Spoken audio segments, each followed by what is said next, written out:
The hand with the fingers extended demonstrates in 3 dimensions the course of the fibers from the thalamus to the frontal lobe.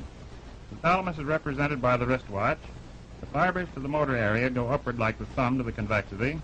Those to the frontal pole run forward like the 2nd and 3rd fingers, while those to the base curve around the anterior horn of the ventricle like the 4th and 5th fingers. It is possible, therefore, as illustrated by the leucotome, to sever the fibers to the frontal pole by the lateral and medial cuts, and then to sever those to the base of the frontal lobe by elevating the handle of the instrument.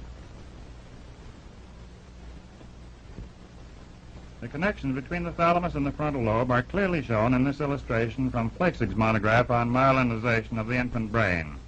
The projection pathways from the thalamus to the occipital and temporal lobes are well myelinated, as well as those to the frontal projection. Beyond the anterior horn of the lateral ventricles, the radiation bends rather sharply toward the midline in a sort of elbow. It is the aim of transorbital lobotomy to cut across this tract of fibers close to the elbow. Turning now to the operation itself, very little preparation is necessary for transorbital lobotomy. This patient came to the hospital this morning after breakfast, and if all goes well, she will leave tomorrow afternoon. The operation can be done under any general anesthetic, but electroshock is preferred because of its familiarity to the psychiatrist. Transorbital lobotomy is performed during the stage of post-convulsive coma. The electrodes are applied and the first shock is given.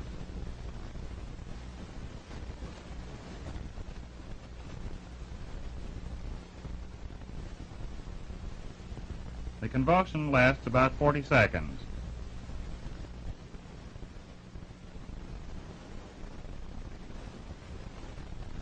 When the patient shows signs of returning consciousness, a second convulsion is administered.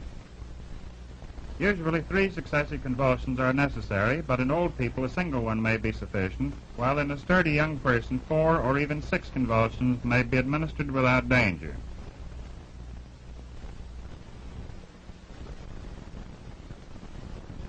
Now that the convulsion has subsided, the nurse holds a towel over the nose and mouth of the patient.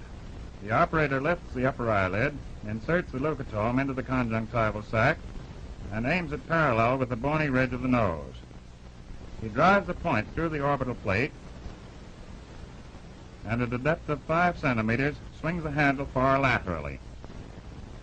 He then returns the instrument to a slightly oblique position, still parallel with the bony ridge of the nose, and drives it 2 centimeters further.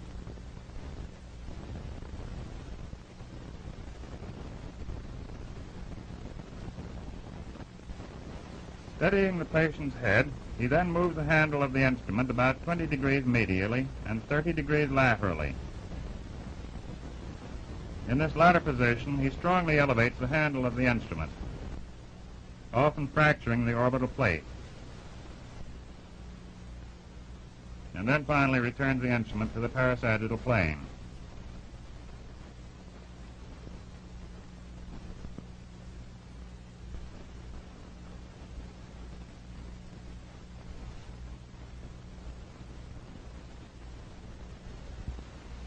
The operation on the left side is seen from the profile view, which best illustrates the deep frontal cut.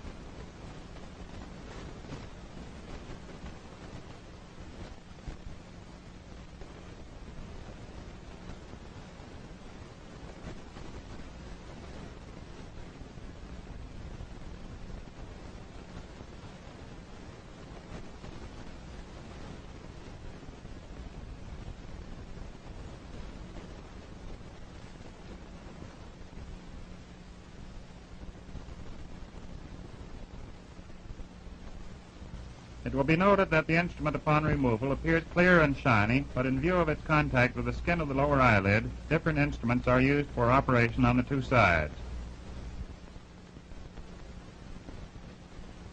In this second patient, after operation, there is no damage visible.